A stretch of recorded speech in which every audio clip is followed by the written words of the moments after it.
ছিল ছোট্ট একটি গ্রাম। সেই গ্রামের পাশে ছিল ঘন জঙ্গল, আর জঙ্গলের ভেতর দিয়ে বয়ে যেত স্বচ্ছ পানির একটি নদী। সেই গ্রামে থাকত এক গরিব কাঠুরিয়া।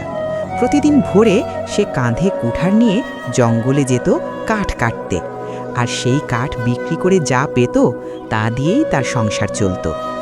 একদিনের কথা, কাঠুরিয়া নদীর ধারে একটি বড় গাছ কাটছিল। হঠাৎ অসাবধানতাবশত তার কুঠারটি হাত থেকে ফসকে নদীর গভীরে পড়ে গেল।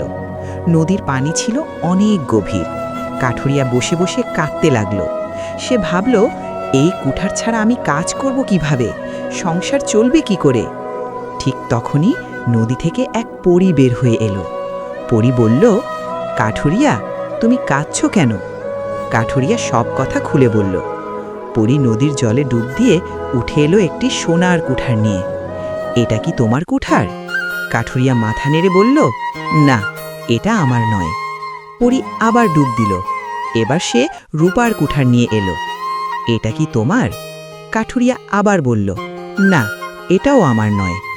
তৃতীয়বার পরী যখন ডুব দিয়ে উঠল, তার হাতে ছিল কাঠুরিয়ার পুরনো লোহার কুঠার।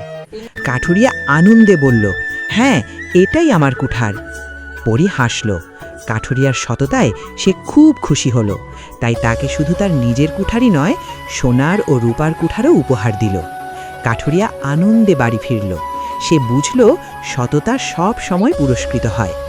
শিক্ষা: সততার ফল সব সময় মিষ্টি হয়।